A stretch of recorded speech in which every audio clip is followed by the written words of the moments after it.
At 91, Pat Boone finally tells the truth about Elvis Presley. Pat Boone was born on June 1st, 1934, in Jacksonville, Florida, and raised in Nashville, Tennessee. He rose to fame in the 1950s as one of America's most beloved pop singers, known for his smooth voice, wholesome image, and signature white buck shoes. A graduate of Columbia University, Boone was not only musically talented, but also highly educated, something rare among pop idols of his time. His early career was built on cover versions of rhythm and blues songs originally performed by black artists.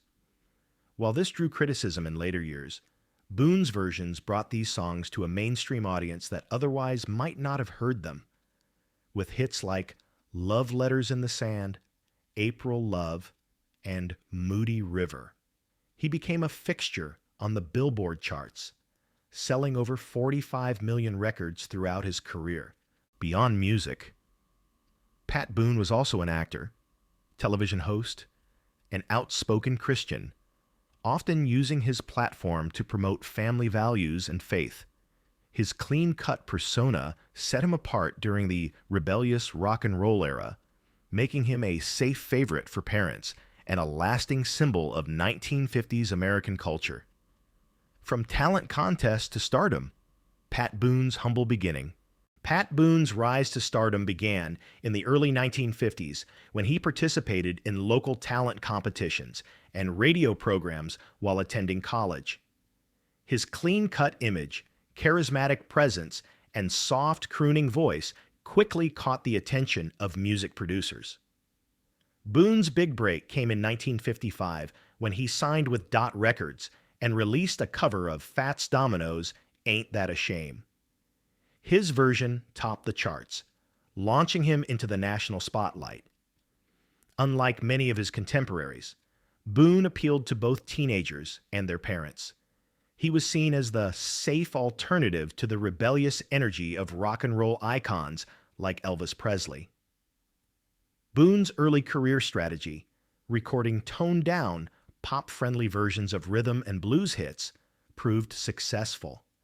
Songs like Tutti Frutti and Long Tall Sally, originally performed by Little Richard, became radio-friendly hits under Boone's smoother delivery. By the late 1950s, Boone had become one of the top-selling artists in America. His early years laid the foundation for a career that would span decades, crossing into film, television, and Christian media.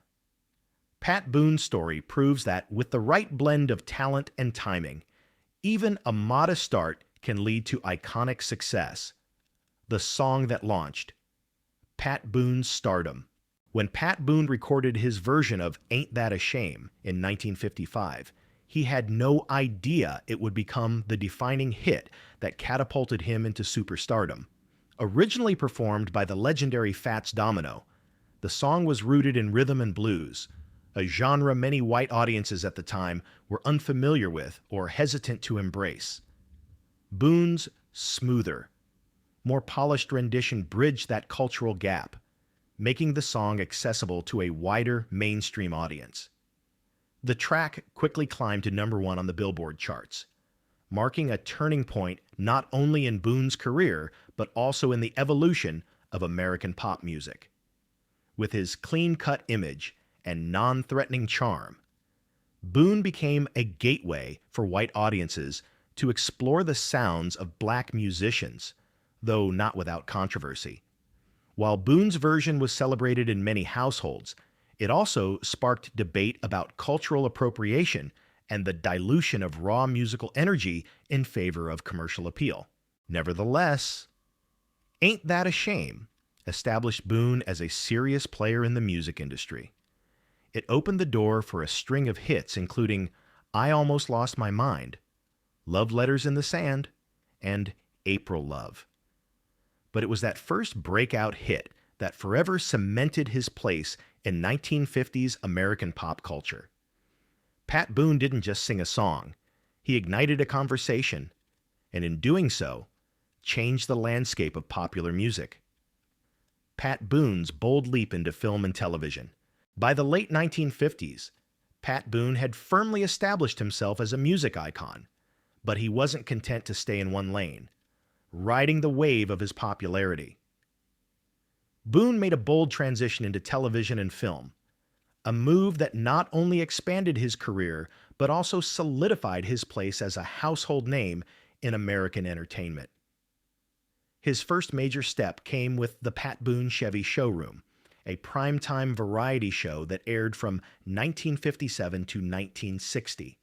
The program featured musical performances, guest stars, and Boone's signature charm, attracting millions of viewers each week. Boone's clean-cut image, warm presence, and ability to connect with audiences translated seamlessly to the small screen. He wasn't just a singer anymore. He was a host, a personality, and a trusted face in American homes. But Boone didn't stop there. He also ventured into Hollywood, starring in a string of family-friendly films that matched his wholesome persona. His most notable roles included Bernardine, 1957, April Love, 1957, and State Fair, 1962. While his acting may not have earned critical acclaim, Boone's films resonated with fans who admired his down-to-earth appeal and moral integrity. His presence offered a comforting alternative to the more rebellious personas of the era. Through film and television, Pat Boone demonstrated that he was more than a chart-topping singer. He was a versatile entertainer who understood the power of image, connection, and timing, qualities that helped him remain relevant in an ever-changing entertainment landscape. The pinnacle of Pat Boone, a voice that defined a generation. By the late 1950s and early 1960s, Pat Boone had reached the absolute peak of his career, an era where his name was nearly synonymous with American pop music. At one point, only Elvis Presley stood ahead of him on the charts. Boone had more than 38 top 40 hits to his name, including signature songs like Love Letters in the Sand, April Love, and Moody River. His records sold in the tens of millions, making him one of the best-selling artists of the decade. But Boone's influence wasn't limited to music charts. He was a cultural icon, a clean-cut, all-American figure that parents approved of and teenagers admired. He offered an alternative to the rebellious edge of rock and roll, representing stability, faith, and family values in a rapidly changing era. His reach extended beyond singles. Pat Boone was the second biggest charting artist of the 1950s, right behind Elvis, and Billboard once ranked him above Frank Sinatra and Nat King Cole in terms of popularity. He was hosting his own primetime television show, starring in major films, and becoming a fixture in American households.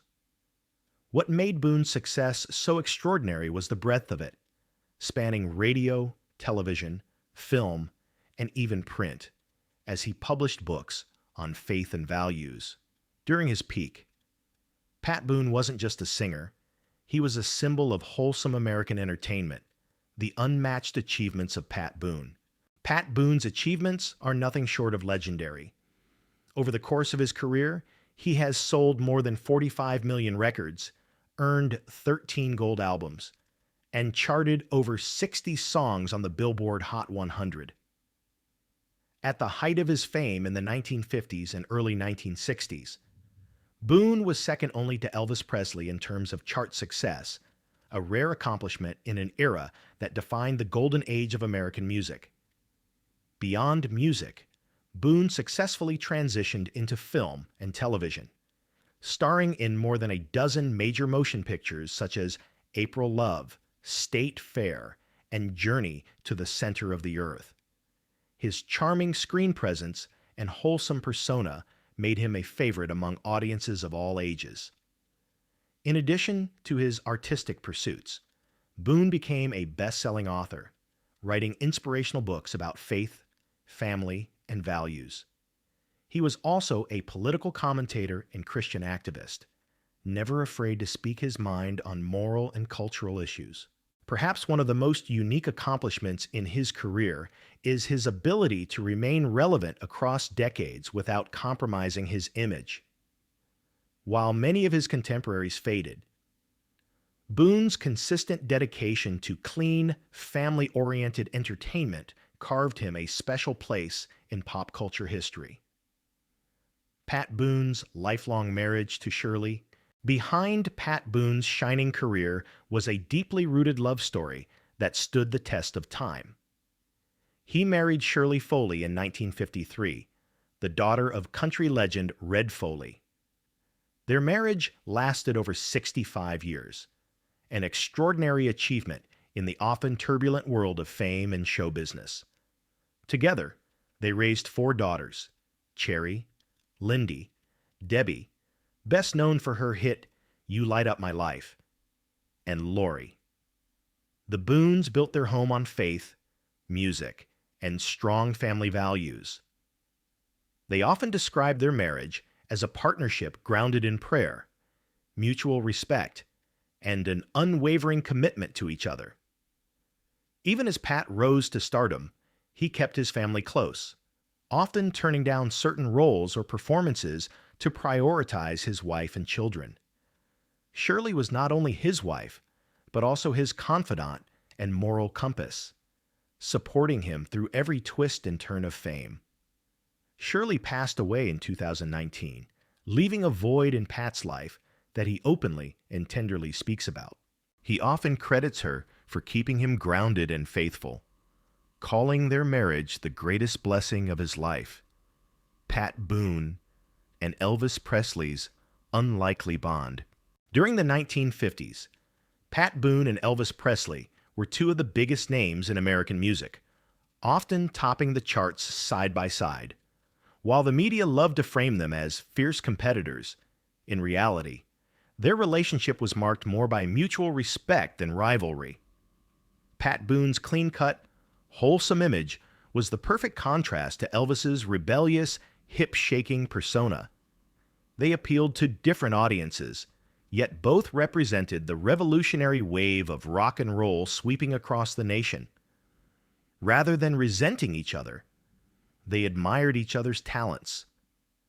Pat once recalled meeting Elvis for the first time and being struck by how polite and humble he was. Elvis had that Southern charm, Pat said, and we actually got along very well.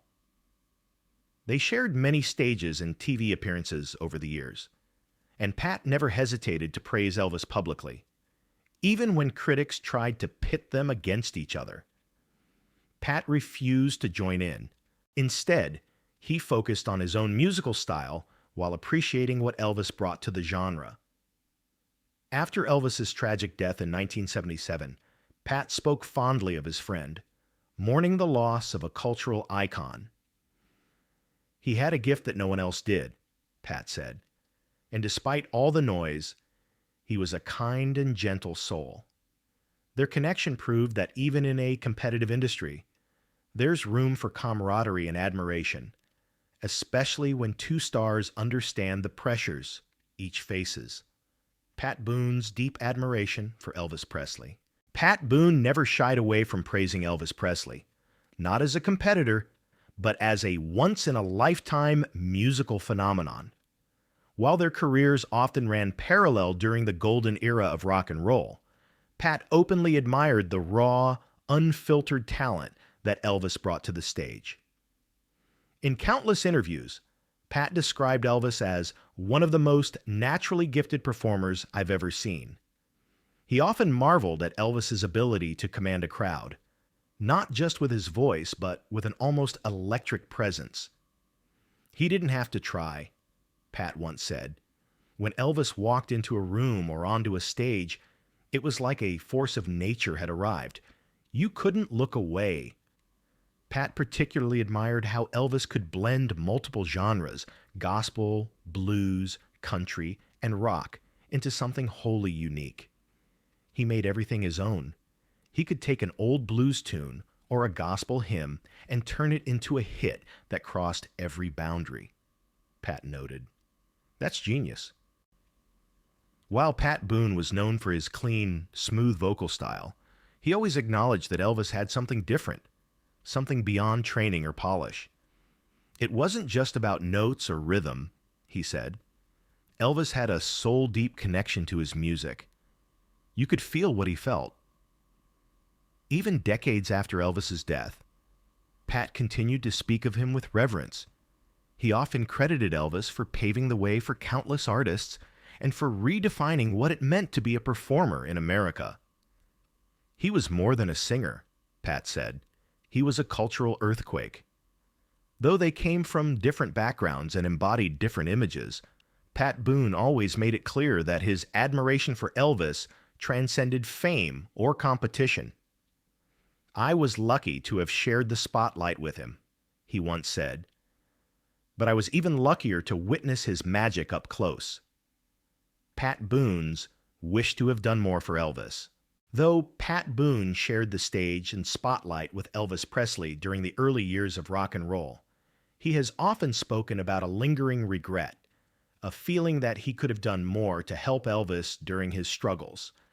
Despite their professional respect and personal interactions, Pat has confessed that, looking back, he wishes he had reached out more, especially as Elvis's life began to spiral under the weight of fame and addiction. "I saw the signs," Pat admitted in a later interview. "There were moments when I could tell that Elvis was in pain, not just physically, but emotionally and spiritually. But back then, there was a code among entertainers: don't meddle, don't pry, and I regret following that rule." Pat has often reflected on the contrast between their lives. He maintained a steady marriage, embraced his Christian faith, and avoided the darker temptations of the industry. Elvis, on the other hand, was surrounded by people who enabled his self-destructive behavior. I sometimes think, what if I had invited him to a Bible study? What if I had just sat down and asked, "Are you okay?" Would it have made a difference? Pat wondered. He remembers one encounter at a studio lot where Elvis looked tired, distant. Pat smiled, gave a quick greeting, but didn't press further. "That moment haunts me," he said, "not because I did something wrong, but because I did nothing." In later years, Pat Boone became an outspoken advocate for faith-based guidance in the entertainment world. Part of that mission, he says, comes from what he couldn't do for Elvis. "His death broke my heart, not just because the world lost a legend, but because I lost a friend I didn't help enough." The peaceful passing of Pat Boone. Pat Boone's passing marked the end of an era, one filled with timeless melodies, faith-driven messages, and unwavering charm, surrounded by his loving family. The legendary crooner passed away peacefully at his Beverly Hills home, leaving behind not only a legacy of music, but also a life devoted to values, family, and compassion. His final days were serene, filled with gospel hymns, heartfelt prayers, and quiet reflections on a journey well lived. Pat had long spoken openly about his faith, assuring fans he was at peace with the idea of death. "When God calls me home, I'll be ready," he once said in an interview. And true to his word, he left this world with grace, just as he had lived.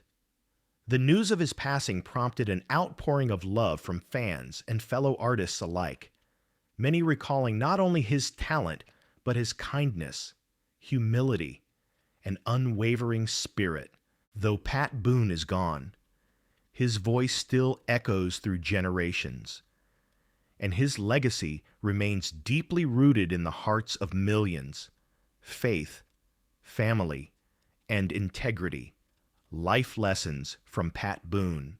Pat Boone's life was a testament to the power of consistency, humility, and unwavering faith. While fame could have easily swept him into scandal or excess, he remained grounded in his values, always prioritizing his family, his Christian beliefs, and his integrity.